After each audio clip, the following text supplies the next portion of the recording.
সেটাই হচ্ছে নাহিয়ানিল মুনকার, অসৎ কাজ, ঠিক কিনা? আমার ভাইয়েরা, উম্মতে মুহাম্মাদির দুইটা কাজ, সৎ কাজে আদেশ, অসৎ কাজে বাধা। এই দুই কাজ যারা করবে তাদেরকে আল্লাহ তাআলা সফল কাম বানায় দিবে। কি বানায় দিবে? সফল কাম।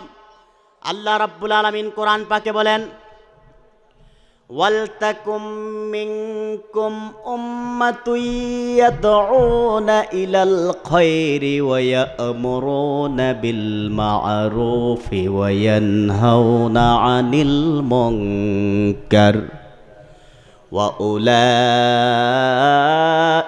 হুমুল মুফলিহুন। আল্লাহ রাব্বুল আলামিন বলেন, তোমাদের মাঝে এমন কিছু সংখ্যক লোক থাকা চাই যারা মানুষকে কল্যাণ ও মঙ্গলের দিকে আহ্বান করবে, সৎ কাজের আদেশ করবে, অসৎ কাজে বাধা দিবে। যারা এই কাজ করবে তারাই সফল কাম হয়ে যাবে। সুবহানাল্লাহ বলেন। তাহলে সৎ কাজের আদেশটা, অসৎ কাজের নিষেধ, এই দুইটা কাজ কত বড় জিনিস, কত বড় বিধান, কত বড় হুকুম আল্লাহর। কোরআনের এক জায়গায় না, বহু জায়গায় আল্লাহ তাআলা সৎ কাজের আদেশ, অসৎ কাজে বাধা দেওয়ার জন্য উম্মতে মুহাম্মাদির প্রতি নির্দেশ দিয়েছেন।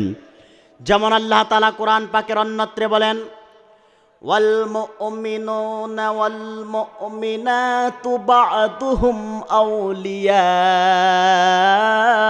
বা'দিন ইয়া'মুরুনা বিল মা'রুফি ওয়া ইয়ানহাউনা আনিল মুনকার। মুমিন পুরুষ, মুমিন স্ত্রীলোক, তারা পরস্পরের সহযোগী, বন্ধু। সুবহানাল্লাহ বলেন। এটা কোন অভ্যাস আপনাদের? একজন মানুষ হাঁটতেছে, আসতেছে, আপনারা ওই দিকে তাকায় থাকেন। এখানে কোরআন শুনতে বসছেন না? কথা বলেন। কোরআন শুনতে বসছেন? নেকির জন্য বসছেন না গুনাহের জন্য বসছেন? কোরআন শুনতে যারা বসেছেন তাদের মনোযোগ, ধ্যান, খেয়াল এই দিকে থাকতে হবে, নতুবা গুনাহ হবে। যতক্ষণ এখানে বসে মনোযোগের সাথে কোরআন শুনবেন ততক্ষণ আল্লাহ তাআলা আপনাদের উপর বৃষ্টির মতো রহমত অবতীর্ণ করতে থাকবে। কেউ আইলো, কে গেল, সেদিক তাকাবেন? তাকাবেন? ভাইয়েরা আমার, আল্লাহ রাব্বুল আলামিন বলেন, ওয়াল মুমিনুনা ওয়াল মুমিনাতু বা'দুহুম আউলিয়াউ বা'দিন ইয়া'মুরুনা বিল মা'রুফি ওয়া ইয়ানহাউনা আনিল মুনকার। আল্লাহ রাব্বুল আলামিন বলেন, মুমিন পুরুষ, মুমিন স্ত্রীলোক, তারা পরস্পরের সহযোগী ও বন্ধু। তারা সৎ কাজের আদেশ করবে, অসৎ কাজে বাধা দিবে। আল্লাহ তাআলা বলেন, ইমানদার পুরুষ, ইমানদার নারী উভয়ে পরস্পরের সহযোগী ও বন্ধু। তাহলে আমাদের উচিত আমরা ইমানদারকে বন্ধু হিসেবে গ্রহণ করা, ঠিক কিনা বলেন? কিন্তু আজ লক্ষ্য করেন বাংলাদেশের দিকে, নিজের ধান্দাবাজি ঠিক রাখতে যে, নিজের অপরাজনীতি করতে যে, নিজের পেটের ধান্দা ঠিক রাখতে যে আমরা আজ মুসলমানকে শত্রু বানায় নিচ্ছি, কাফের মুশরিক নাস্তিকদের সাথে বন্ধুত্ব গ্রহণ করছি, ঠিক কিনা বলেন? কিন্তু আমাদের উচিত কি? ইমানদারের বন্ধু, সহযোগী, ঠিক কিনা বলেন?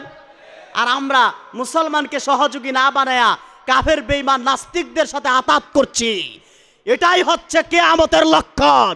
উম্মতে মুহাম্মাদি, মুহাম্মদ সাল্লাল্লাহু আলাইহি সাল্লামের উম্মতদেরকে কলুষিত করার জন্য একদল বেঈমান, নাস্তিক, মুরতাদদের সাথে আতাত করে চলছে, বন্ধুত্ব করে চলছে। অতএব আমাদের উচিত আমরা ইমানদারকে বন্ধু হিসেবে গ্রহণ করব, ঠিক কিনা বলেন? ইমানদারের সাথে আত্মীয়তা করবে।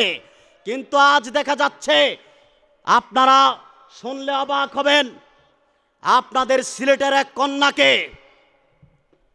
যেই শাহবাগে ব্লগার নাস্তিকরা আল্লাহর হাবিবকে গালি দিয়েছে, বিশ্বনবীর জীবন সঙ্গিনী আম্মাজান আয়েশার চরিত্র নিয়ে ব্যঙ্গ করেছে, আল্লাহকে নাপাক বলেছে, ইসলামকে নাপাক বলে গালি দিয়েছে, সেই ব্লগারদের গডফাদার ডাক্তার ইমরানের সরকারের হাতে আপনাদের সিলেটের এক কন্যাকে জীবন সঙ্গিনী হিসেবে তুলে দিয়ে সিলেটের ইমানদার মানুষের হৃদয়ে আঘাত দিয়েছে।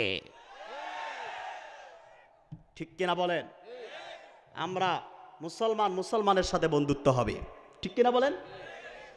ইমরানের সরকার নাস্তিকদের গডফাদার, ব্লগারদের নেতা, সে একটা নাস্তিক, তাতে কোনো সন্দেহ নাই, ঠিক কিনা বলেন? প্রিয় সুধী, আমাদের সবচেয়ে বেশি মহব্বত হবে আল্লাহর হাবিবকে, ঠিক কিনা? আল্লাহর হাবিবকে যে গালি দিবে, ব্যঙ্গ করবে, তার সাথে বন্ধুত্ব করা মানে আল্লাহর হাবিবের দুশমনি করা, ঠিক কিনা বলেন? আমার ভাইরা, সৎ কাজে আদেশ, অসৎ কাজে বাধার জন্যে আল্লাহ তাআলা কোরআনের এক জায়গায় নয়, অসংখ্য জায়গায় ইরশাদ করেছেন। এখন অনেক মানুষের প্রশ্ন থাকবে, আমরা তো সৎ কাজের আদেশ করি, কিন্তু আমাদের আদেশ তো কেউ গ্রহণ করে না, কেউ তো মানতেছে না, এই অভিযোগ করবেন কিছু মানুষ। কিন্তু সৎ কাজের আদেশ করতে যে কে গ্রহণ করলো আর কে না করলো সেটা দেখার বিষয় না, আপনার আমার দায়িত্ব আমরা পালন করতে হবে, ঠিক কিনা বলেন? যেমন আল্লাহ তাআলা ১,৫০০ বছর আগে আল্লাহর হাবিবকে বলেছেন, ওয়াকুলিল হাক্কু মির রাব্বিকুম ফামান শাআ ফালইউমিন ওয়া মান শাআ ফালইয়াকফুর।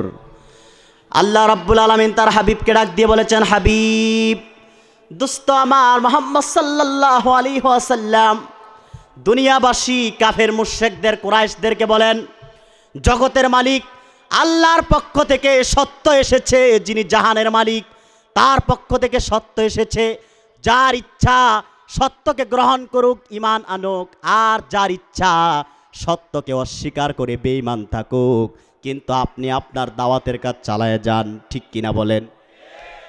প্রিয় সুধী, সৎ কাজের আদেশ, অসৎ কাজে বাধা।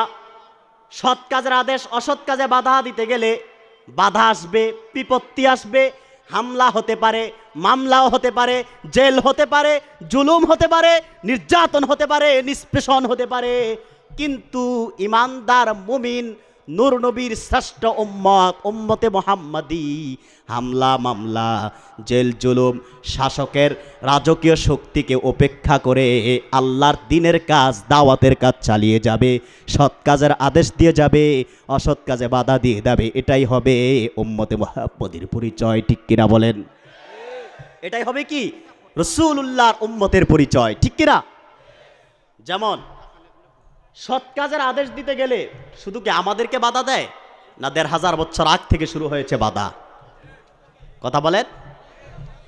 শুধু আমাদেরকে না, হক্কানি আলেমদেরকে না, পীর মাশায়েখদেরকে না, স্বয়ং রাসূল করিম সাল্লাল্লাহু আলাইহি সাল্লামের উপর বাধা, হামলা হয়েছে কিনা বলেন? কোরআন সাক্ষী, নূর নবী যখন আল্লাহর দ্বীনের প্রচার করতে লাগলেন প্রকাশ্যে, তখন কিছু কুরাইশ কাফের মুশরিকরা বাধা হয়ে দাঁড়ালো। আমার আল্লাহর হাবিবকে আল্লাহ তাআলা ডাক দিয়া বললেন, হাবিব, ফাসদা বিমা তুমার ওয়া আ'রিদ আনিল মুশরিকিনা ইন্না কাফাইনাকাল মুস্তাহজিইন। আল্লাহ রাব্বুল আলামিন মুহাম্মদ সাল্লাল্লাহু আলাইহি ওয়াসাল্লামকে ডাক দিয়া বললেন, হাবিব, আপনি আপনার রব আল্লাহর পক্ষ থেকে যা কিছু পেয়েছেন, যেই বিষয়ে আদিষ্ট হয়েছেন, তা প্রকাশ্যে প্রচার করুন, আর মুশরিকদেরকে উপেক্ষা করুন। মুশরিকদের ধমক, মুশরিকদের হুমকিতে আপনি ভয় পাবেন না, আল্লাহর কাজ করে যান, আল্লাহর পক্ষ থেকে যা পেয়েছেন তা প্রচার করতে থাকুন, কাউকে তোয়াক্কা করার অধিকার আপনার নাই। বলেন সুবহানাল্লাহ। কিন্তু আমরা রাসূলুল্লাহর উম্মত দাবিদার, আজ আমরা মাঠ নষ্ট হয়ে যাবে, মুরিদের সংখ্যা কমে যাবে, সেজন্য পীর সাহেব হক কথা বলে না। মাঠ নষ্ট হয়ে যাবে, বক্তা নষ্ট হয়ে যাবে, সেজন্য বক্তা হক কথা বলে না। ইমামের চাকরি চলে যাবে, ইমাম সাহেব সেজন্য সত্য কথা বলে না, ঠিক কিনা বলেন? আমরা রাসূলুল্লাহর অনুসরণ করতে হবে।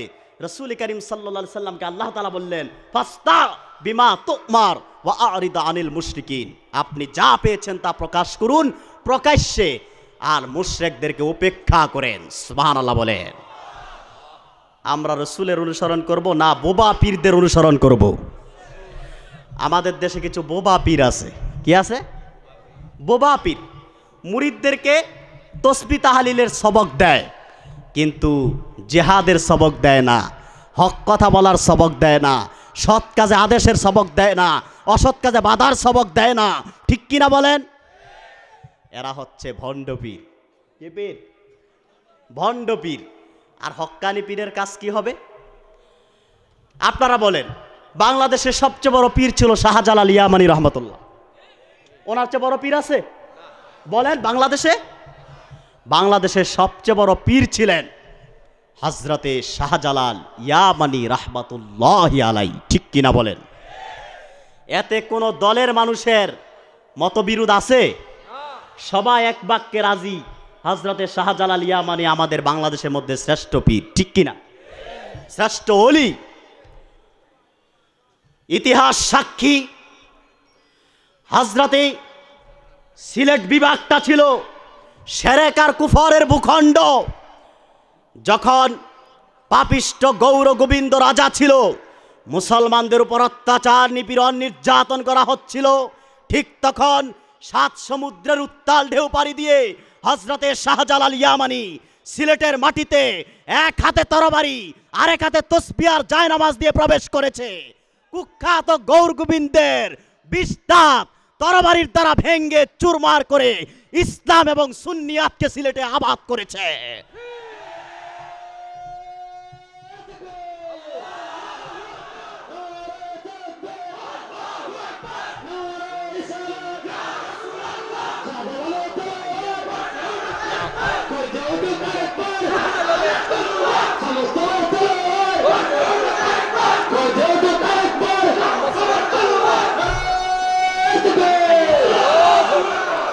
প্রিয় সুধী, ইতিহাস সাক্ষী, হযরতে শাহজালাল ইয়ামানী রহমতুল্লাহি আলাইহি বিদায় নেওয়ার পর শাহপরান, শাহ মাকদুম, শাহ সিপাহ সালার বাংলাদেশে এসেছে, ঠিক কিনা বলেন?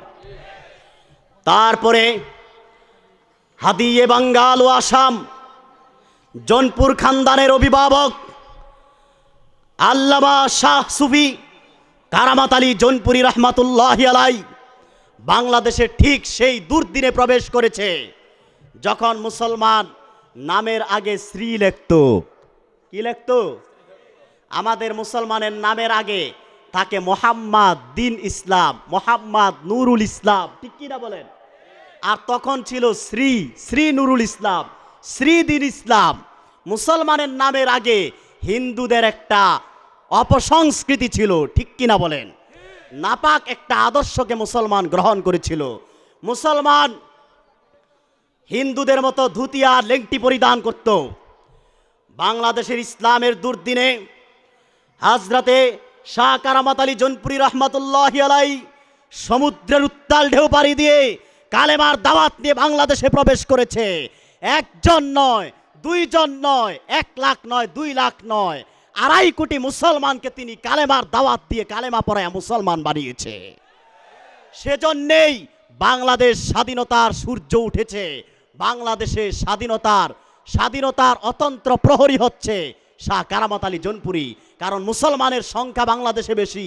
এদেশের স্বাধীনতার জন্য, সার্বভৌমত্বকে রক্ষার জন্য, প্রতিষ্ঠিত করার জন্য, বাংলাদেশকে স্বাধীন করার জন্য রক্ত দিয়েছে মুসলমান, ঠিক কিনা বলেন? মুসলমানের সংখ্যা বেশি, তাই মুসলমান রক্ত দিয়েছে, বাংলাদেশ স্বাধীন হয়েছে।